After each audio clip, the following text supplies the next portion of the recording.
안녕하세요. 투자인생입니다. 오늘 영상에서는 워런 버핏의 가장 중요한 동반자이자 사업 파트너로 알려진 GA 수집가 찰리 먼거의 투자 철학을 알아보겠습니다. 찰리 먼거의 평생의 생각과 원칙들은 겉보기에는 매우 단순하고 명료해 보이지만 그 안에는 놀라울 정도로 강력하고 실용적인 지혜가 담겨 있습니다. 이 원칙들을 제대로 이해하고 내면화한다면 단순히 주식 투자나 재무적 결정에만 국한되지 않고 삶의 모든 의사결정 과정에서 큰 도움과 통찰을 얻을 수 있을 것입니다. 먼저 구독과 좋아요 부탁드립니다.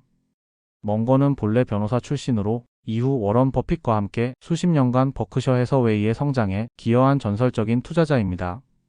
그는 수많은 인터뷰와 주주서한, 강연을 통해 투자뿐 아니라 삶의 태도에 깊은 통찰을 남겼습니다. 그의 사고는 무엇보다 멘탈 모델이라는 개념으로 전개됩니다. 먼거는 특정 이론 하나에 의존하지 않고 경제학의 기회비용, 통계학의 확률과 기대값, 심리학의 편향 이론 등 여러 학문에서 검증된 핵심 개념을 도구 상자처럼 모아 필요할 때 꺼내 쓰는 방식을 강조했습니다. 이렇게 다학문적 관점을 결합하면 단일 관점에서 오는 오류를 줄이고 보다 합리적인 판단을 내릴 수 있습니다. 투자에 있어 먼거가 반복적으로 강조한 첫 원칙은 이해할 수 있는 사업에만 투자하라입니다. 복잡하고 설명하기 어려운 비즈니스 모델은 예측 불가능성과 리스크를 키우므로 자신이 명확히 이해할 수 있고 경쟁 우위가 분명한 기업을 선택하라고 강조했습니다. 그는 재무제표의 숫자만 보는데 그치지 않고 경영진의 능력과 정직성, 브랜드의 힘, 고객 충성도, 진입장벽 등 질적 요소들을 살펴야 한다고 말했습니다. 특히 소비자 인지도와 네트워크 효과, 구조적 비용 우위처럼 시간이 지나도 유지될 수 있는 경쟁 우위를 중요하게 평가했습니다. 먼거는 분산 투자를 무조건 미덕으로 보지 않았습니다. 그는 오히려 집중 투자를 통해 충분히 연구하고 확신한 소수의 우수 기업에 베팅하는 편을 선호했습니다. 많은 종목을 보유하면 각각을 깊이 분석하기 어렵고 결국 평균적 성과에 머물 가능성이 크다는 이유에서입니다. 다만 집중 투자는 본질적으로 더 큰 리스크를 동반하므로 포지션의 크기와 리스크 관리를 신중히 해야 한다고 거듭 강조했습니다. 그의 철학에서 빼놓을 수 없는 또 하나의 축은 인간의 심리적 편향에 대한 경계입니다. 사람들은 손실을 과도하게 두려워하고 성공에는 과도한 자신감을 보이며 군중 심리에 쉽게 휩쓸립니다. 먼거는 이러한 편향들이 합리적 판단을 방해하는 원인으로 보았고 이를 극복하기 위해 겸손한 태도와 평생학습 그리고 원칙에 기반한 의사결정의 중요성을 강조했습니다. 순간적 감정이나 시장의 소음에 휘둘리지 않고 사전에 정한 기준과 논리에 따라 행동하라는 조언은 그의 반복된 메시지입니다. 먼거는 시장 가격과 기업의 본질적 가치를 명확히 구분했습니다. 주식의 단기 가격은 투자자 심리와 뉴스에 따라 급등락하지만 기업의 본질적 가치는 시간이 지나고 드러납니다. 따라서 일시적으로 저평가된 우수 기업을 적정하거나 합리적 가격에 매수한 뒤 장기간 보유해 그 가치가 실현되기를 기다리는 것이 그의 핵심 전략입니다. 여기서 요구되는 것은 인내심과 자제력, 그리고 기회를 정확히 포착하는 결단력입니다. 찰리 먼거의 투자법은 표면적으로 단순하지만 그 안에는 수십 년의 경험과 사색에서 우러난 깊은 통찰이 녹아 있습니다. 멘탈 모델을 통해 사고의 폭을 넓히고 질적 분석으로 본질적 가치를 판단하며 소수의 탁월한 기회에 집중하고 인내로 복리의 효과를 극대화하고 심리적 편향을 경계하는 태도. 이 모든 것이 먼거가 평생 전하려 했던 핵심 메시지입니다. 이러한 원칙들을 일관되게 적용한다면 단기적 유혹과 시장의 소음에 흔들리지 않고 장기적으로 의미 있는 성과를 달성할 가능성이 크게 높아질 것입니다. 먼거의 투자 원칙은 다음과 같습니다. 1. 이해할 수 있는 비즈니스에만 투자하라. 2. 경쟁 우위가 뚜렷하고 장기적 현금 흐름이 좋은 기업을 찾아라. 3.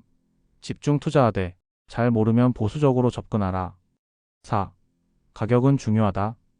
좋은 기업도 비싸면 피하라. 5. 장기 보유로 복리의 마법을 활용하라. 우선 투자 후보군을 고를 때는 이해 가능한 사업이라는 기준을 철저히 우선순위에 둬야 합니다.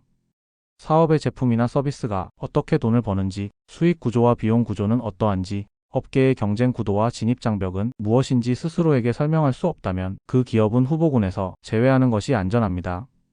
2단계에서 단순히 매출 성장률이나 PER 같은 숫자만 보는데 그치지 말고 그 숫자가 어디에서 비롯되는지, 지속성은 있는지를 파고들어야 합니다. 다음은 질적 요소에 대한 체크리스트를 만들어 습관적으로 적용하는 것입니다.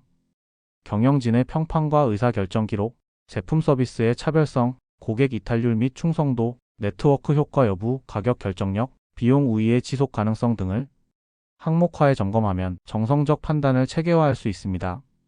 멍거는 이런 질적 판단이 장기 성과를 좌우한다고 봤습니다. 단기적 모멘텀에 흔들리지 않으려면 투자 결정의 기준과 절차를 미리 문서화해 두고 그 기준을 통과한 기업에만 자본을 배분하는 기준을 지키는 것이 중요합니다. 포트폴리오 구성에서는 집중의 미덕과 리스크 관리를 균형 있게 다뤄야 합니다. 멍거식으로 소수 종목에 집중할 때는 각 포지션의 최대 비중을 사전에 정하고 손실 한도가 초과되면 재검토하는 기준을 정해야 합니다. 또한 집중 투자라도 업종과 리스크 유형을 완전히 동일하게 묶지 않아야 하며 비즈니스 모델과 경기 민감도 측면에서 서로 상호 보완되는 것이 바람직합니다. 심리적 편향을 제어하는 구체적 방법도 필요합니다.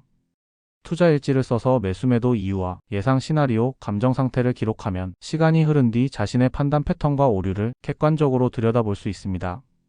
또한 중요한 결정은 하룻밤 숙고 같은 시간을 두고 재검토하는 규칙을 적용하면 충동적 판단을 줄일 수 있습니다. 멍거처럼 꾸준한 독서와 다양한 분야 학습을 통해 멘탈 모델을 확장해 가면 특정 상황에서 즉시 유용한 사고 도구를 꺼내 쓸 수 있는 능력이 길러집니다. 마지막으로 멍거에게서 배워야 할 가장 큰 덕목은 겸손한 자신감입니다. 자신의 한계를 인정하되 충분한 공부와 분석을 통해 높은 확신을 가질 수 있는 영역에서는 과감히 행동하는 것, 이 균형감이 멍거가 일관되게 강조한 핵심 태도입니다. 완벽을 기다리느라 기회를 놓치지 말되 준비되지 않은 무모한 도전은 피하라는 말과도 연결됩니다. 찰리 멍거의 가르침은 복잡하지 않습니다. 그러나 그것을 일관되게 실천하는 것은 결코 쉽지 않습니다. 매번 시장의 소음과 본능적 감정에 맞서 원칙을 지키는 훈련이 필요합니다. 오늘 소개한 도구들과 습관들을 하나씩 실생활에 적용해 보세요. 시간이 지나면 작은 차이들이 복리처럼 쌓여 큰 성과로 돌아옵니다. 찰리 멍거의 말 몇 가지를 소개하며 마치겠습니다. 인내심이야말로 투자자가 갖출 수 있는 최고의 미덕이다. 완벽한 기회를 기다리지 말고 충분히 좋은 기회를 잡아라. 현명한 사람은 평생 배우기를 멈추지 않는다. 이 말들은 그의 투자 행동과 삶의 철학을 잘 압축해 줍니다. 긴 영상 끝까지 시청해 주셔서 감사합니다.